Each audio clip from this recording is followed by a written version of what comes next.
Hello दोस्तों, कैसे हैं सभी लोग। आप सभी का आपका अपना चैनल IND मैथ रिजल्ट्स में आपका स्वागत है और मेरा नाम नीतीश चौधरी है। हम लोग आज एक नए चैप्टर की शुरुआत करते हैं जिसका नाम है त्रिकोणमिति। अगर यहाँ से त्रिकोणमिति अगर पूरा पढ़ लेते हैं तो जिंदगी में कभी दोबारा पढ़ने की कोई जरूरत नहीं। बिल्कुल बेसिक से हम लोग पढ़ेंगे और हाई लेवल तक पढ़ेंगे। चलिए हम लोग त्रिकोणमिति देखते हैं। अब ये त्रिकोणमिति क्या होता है, ये त्रिकोणमिति का क्या मतलब होता है। तो त्रिकोणमिति का मतलब क्या होता है, ये त्रि का क्या मतलब होता है। ये त्रि का मतलब होता है तीन। त्रि का क्या मतलब होता है, तीन। अब कोण का क्या मतलब होता है, कोण। इसको तीन भागों में, त्रिकोणमिति को तीन भागों में हम लोग बांट देंगे। तीन भागों में हम लोग बांट देंगे। ये त्रि का मतलब होता है तीन। कोण क्या होता है, दो भुजा से, ये दो भुजा से। अब भुजा क्या है, ये भुजा है, ये एक डंडा, ये भुजा है, ये एक डंडा क्या है, भुजा। ये भुजा, ये भुजा है, ये भुजा है, ये भुजा। तो दो भुजा से, ये दो भुजा से घिरा हुआ जो आकृति होता है, ये दो भुजा से घिरा हुआ आकृति को हम लोग कोण कहते हैं। जैसे में ये दो भुजा से घिरा हुआ आकृति को हम लोग कोण कहते हैं। ये दो भुजा से ये कोण कहलाता है। कोण क्या है, दो भुजा से घिरा हुआ आकृति को हम लोग कोण कहते हैं। जैसे में ये कोण है, ये कोण है। दो भुजा से घिरा हुआ आकृति को हम लोग कोण कहते हैं। दो भुजा से घिरा हुआ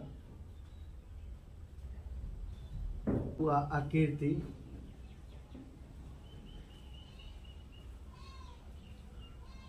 को कोण कहते हैं। कोण कहते हैं।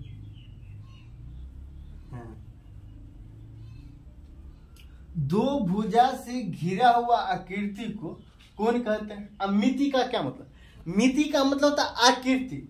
ये मिति का मतलब होता है आकृति।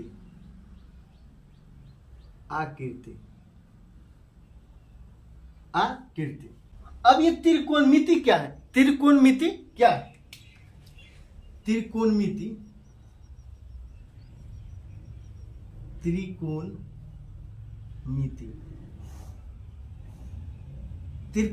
क्या है। त्रिकोणमिति त्रिभुज के बारे में अध्ययन करना त्रिकोणमिति कहलाता है। पूरे त्रिकोणमिति में सिर्फ और सिर्फ हम लोग त्रिभुज के बारे में अध्ययन करेंगे। पूरे त्रिकोणमिति में हम लोग सिर्फ त्रिभुज के बारे में अध्ययन करेंगे। तो त्रिकोणमिति क्या है, तो त्रिभुज के बारे में अध्ययन करना त्रिकोणमिति कहलाता है। त्रिभुज के बारे में अध्ययन करना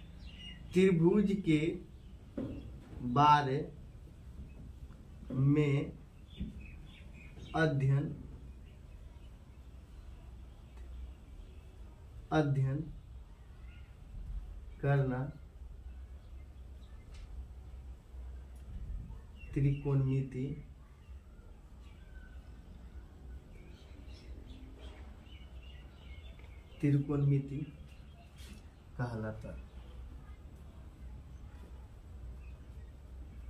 कहलाता है। त्रिभुज के बारे में अध्ययन करना त्रिकोणमिति कहलाता है। अब ये त्रिभुज क्या है, ये त्रिभुज क्या है, तो त्रिभुज क्या है। तीन भुजा से बंद आकृति को हम लोग त्रिभुज कहते हैं। तीन भुजा से बंद आकृति को हम लोग त्रिभुज कहते हैं। जैसे में ये तीन भुजा तो ये बंद है, कहीं रास्ता नहीं होना चाहिए निकलने का।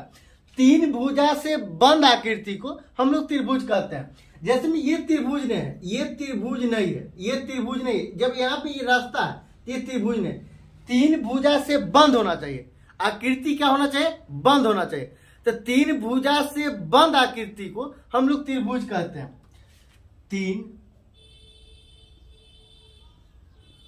भुजा से बंद आकृति को हम लोग तीन भुजा से बंद आकृति को हम लोग त्रिभुज कहते हैं। अब त्रिभुज कितने प्रकार के होते हैं? त्रिभुज कितने प्रकार के होते हैं? त्रिभुज कितने प्रकार के होते हैं?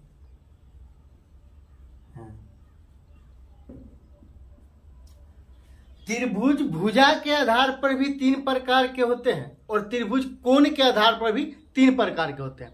हम लोग त्रिकोणमिति में त्रिभुज को सिर्फ कोण के आधार पर पढ़ेंगे। क्या पढ़ेंगे? सिर्फ कोण के आधार पर पढ़ेंगे। तो त्रिभुज कितने प्रकार के होते हैं? कोण के आधार पर भी त्रिभुज तीन प्रकार के होते हैं और भुजा के आधार पर भी त्रिभुज तीन प्रकार के होते हैं। हम लोग कोण के आधार पर पढ़ेंगे त्रिभुज कितने प्रकार के होते हैं।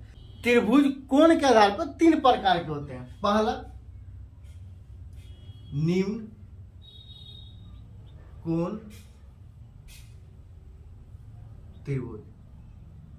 अब ये निम्न कोण त्रिभुज क्या है? निम्न कोण त्रिभुज क्या है? प्रत्येक कोण की माप 90 डिग्री से कम हो निम्न कोण त्रिभुज कहलाता है। प्रत्येक कोण की माप 90 डिग्री से कम हो निम्न कोण त्रिभुज कहलाता है। प्रत्येक कोण की माप 90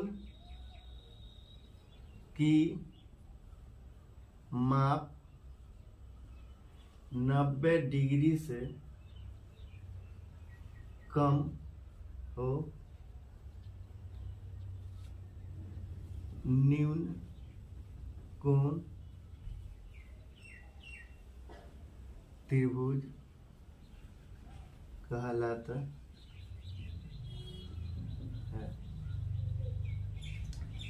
प्रत्येक कोण की माप 90 डिग्री से कम हो निम्न कोण त्रिभुज कहलाता है। ये आपको त्रिभुज दे देगा, ये त्रिभुज आपको दे देगा। इस भुजा का नाम रहेगा ए, इस भुजा का नाम रहेगा बी, इस भुजा का नाम रहेगा सी, इस भुजा का नाम रहेगा सी। तो ये ए स्क्वायर जोड़ बी स्क्वायर, ये बड़ा होना चाहिए सी स्क्वायर का, ये बड़ा होना चाहिए सी स्क्वायर का। तो ये निम्न कोण कहलाता है, ये निम्न कोण कहलाता है। अब दूसरा क्या है? दूसरा समकोण त्रिभुज है। समकोण त्रिभुज। समकोण त्रिभुज क्या है? एक कोण की माप, जिस एक कोण की माप 90 डिग्री हो समकोण त्रिभुज कहलाता है। जिस एक कोण की माप 90 डिग्री हो समकोण त्रिभुज कहलाता है। समकोण त्रिभुज कहलाता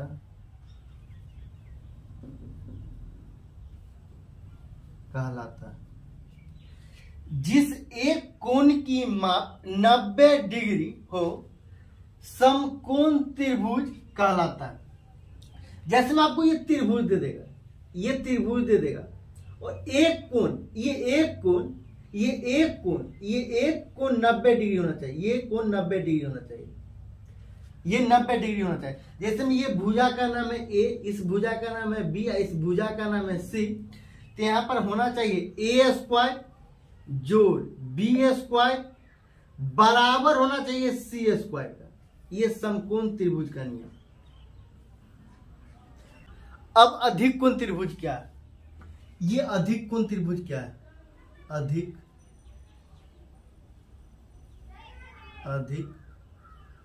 कोण त्रिभुज। ये अधिक कोण त्रिभुज क्या है? एक कोण की माप, जिस एक कोण की माप 90 डिग्री से अधिक हो, अधिक कोण त्रिभुज कहलाता है। जिस एक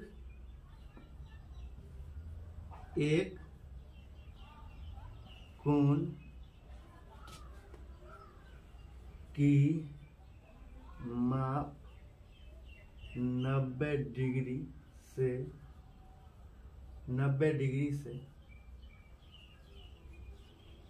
अधिक, जिस एक कोण की माप 90 डिग्री से अधिक हो, अधिक कोण त्रिभुज कहलाता है। ये अधिक कोण त्रिभुज कहलाता है। ये अधिक कोण त्रिभुज कहलाता है। ये भुजा का नाम रहेगा ए, इस भुजा का नाम बी और इस भुजा का नाम सी। तो ए स्क्वायर जोड़ बी स्क्वायर बड़ा होना चाहिए सी स्क्वायर। ये अधिक कोण त्रिभुज है।